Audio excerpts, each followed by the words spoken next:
ओम नमः शिवाय। हर हर महादेव। स्वागत है आपका हमारे चैनल पर।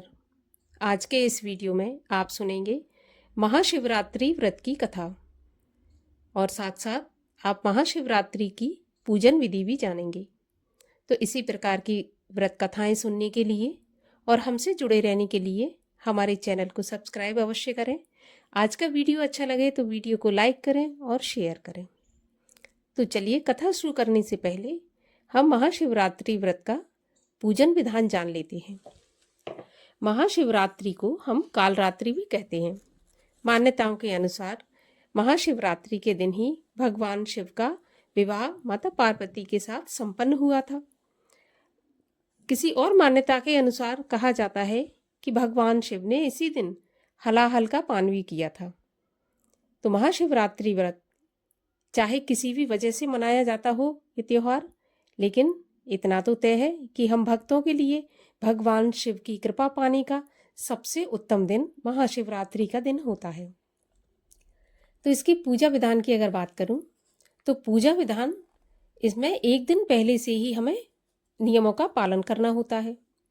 जो भी भक्तगण महाशिवरात्रि का व्रत रखना चाहते हैं उन्हें त्रयोदशी को एक दिन ही भोजन करना चाहिए, मतलब सूर्यास्त के बाद भोजन नहीं करना चाहिए।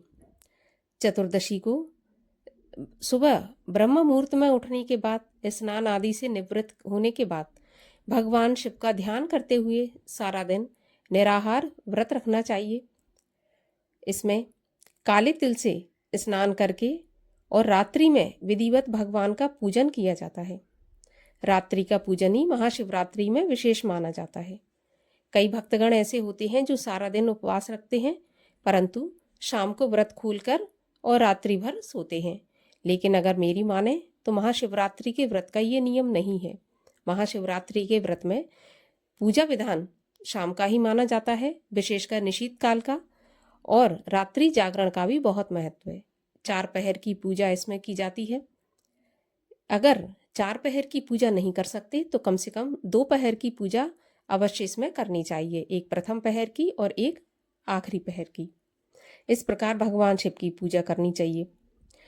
पूजा में आपको सुंदर सुंदर फूलों से मंडप तैयार करके एक वेदी बिछाएं। वेदी पर आप कलश की स्थापना करके गौरी शंकर और नंदी की तस्वीर या मूर्ति रखें और कलश को भरकर आप रोली, मूली, चावल, पान, सुपारी, लौंग, इलायची, चंदन, दूध, घी, कमलगट्टा, शहद, धतूरा, बेलपत्र, जो भी भगवान शिव को प्रिय वस्तुएं हैं उनसे भगवान शिव को पूजना चाहिए, उनकी पूजा करनी चाहिए। रात्रि को जागरण करके 4 बार शिव की आरती और पूजा का विधान है। अगले दिन प्रातःकाल जौ, तिल और खीर तथा बेलपत्र का हवन करके ही ब्राह्मणों को भोजन कराकर अपने व्रत का पारण करना चाहिए। ये विधान महाशिवरात्रि के व्रत का है। एक चीज का और ध्यान रखना है कि भगवान शिव पर जो भी चीज आप अर्पित करते हैं शिवलिंग पर, वो नैवेद्य खाना निषेध माना जाता है। शायद ये सभी जानते भी होंगे कि शिवलिंग पर चढ़ाई हुई कोई भी भोग सामग्री हमें नहीं खानी चाहिए, क्योंकि उस पर भगवान के शिवगण, नंदी, श्रृंगी, भूत गणादियों का हक रहता है, उनका अधिकार रहता है, तो वो हमें नहीं खाना चाहिए। तो ये पूजा विधान है। अब सुनिए महाशिवरात्रि व्रत की कथा। प्राचीन समय में एक बहुत ही नृशंस बहेलिया रहता था।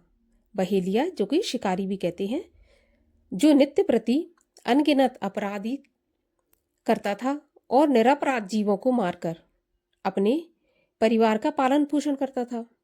एक बार पूरे जंगल में घूमते घूमते उसको बहुत समय व्यतीत हो गया, लेकिन उसे कोई भी शिकार नहीं मिला। तो वह व्याकुल होकर एक तालाब के किनारे बैठ गया। उसी स्थान पर एक बेल का वृक्ष था, बेलपत्र का वृक्ष उस तालाब के किनारे था और उस वृक्ष के नीचे शिवलिंग बना था। बहेलिया उसी वृक्ष की शाखा पर चढ़कर अपनी आवास स्थली बनाने के लिए बेलपत्रों को तोड़ता हुआ शिवलिंग पर चढ़ाता रहा। दिन भर भूख से व्याकुल उस बहेलिये का एक प्रकार से शिवरात्रि का पूरा व्रत हो गया। कुछ रात बीत जाने पर एक हिरणी उधर कुलाची भरती आई। झिझकती भयाकुल हिरणी दीन वाणी से बोली कि हे व्याध, मैं अभी गर्भवती हूँ, प्रसव बेला भी समीप है, इसलिए इस समय मुझे मत मारो। बच्चों को जन्म देने के बाद मैं खुद ही तुम्हारे पास आ जाऊंगी। बहेलिया उसकी बातों को मान गया। थोड़ी रात व्यतीत होने पर एक दूसरी हिरणी उस स्थान पर आई। पुनः बहेलिये के निशाना साधते ही उस हिरणी ने निवेदन किया कि मैं अभी ऋतु क्रिया से निवृत्त सकामा हूँ, इसलिए मुझे पति समागम करने दीजिए, मारिए नहीं। मैं मिलने के पश्चात स्वयं तुम्हारे पास आ जाऊंगी। बहेलिया ने उसकी भी बात को स्वीकार कर लिया और रात्रि की तृतीय बेला में एक तीसरी हिरणी छोटे छोटे छोनों को लिए उसी जलाशय में पानी पीने आई। बहेलिया ने उसको भी देखकर धनुष बाण उठा लिया। तब वह हिरणी कातर स्वर में बोली, हे व्याध, मैं इन छोनों को हिरण के संरक्षण में छोड़कर आ जाऊं, तब तुम मुझे मार डाला। बहेलिया ने दीन वचनों से प्रभावित होकर इसे भी छोड़ दिया। प्रातः काल के समय एक मांसल बलवान हिरन उसी सरोवर पर आया। बहेलिया पुनः अपने स्वभाव के अनुसार उसका शिकार करने के लिए खड़ा हो गया।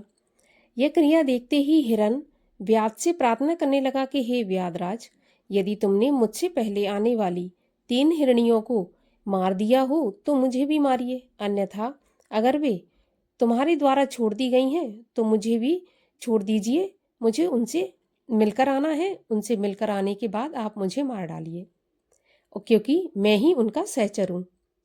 हिरन की करुणामयी वाणी सुनकर बहेलिया ने रात भर की बीती बात कह सुनाई तथा उसे भी छोड़ दिया। दिन भर उपवास, पूरी रात जागरण तथा शिव प्रतिमा पर बेलपत्र चढ़ाने के कारण बहेलिया में आंतरिक सुंचिता आ गई। उसका मन निर्दयता से कोमलता में ऐसा बदल गया कि हिरन परिवार को लौटने पर भी न मारने का निश्चय किया। भगवान शंकर के प्रभाव से उसका हृदय इतना पवित्र तथा सरल हो गया कि वह पूर्ण रूप से अहिंसावादी बन गया। उधर हिरनियों से मिलने के पश्चात हिरन ने सपरिवार बहेलिया के पास आकर अपनी सत्यवादिता का परिचय दिया। उनके सत्याग्रह से प्रभावित होकर बहेलिया अहिंसा परमो धर्म का पुजारी हो गया। उनकी आंखों से आंसू छलक आए तथा पूर्वकृत कर्मों पर पश्चाताप करने लगा। इस पर स्वर्गलोक से देवताओं ने बहेलिया की सराहना की तथा भगवान शंकर ने 2 पुष्प विमान भेजकर बहेलिया तथा मृग परिवार को शिवलोक का अधिकारी बनाया।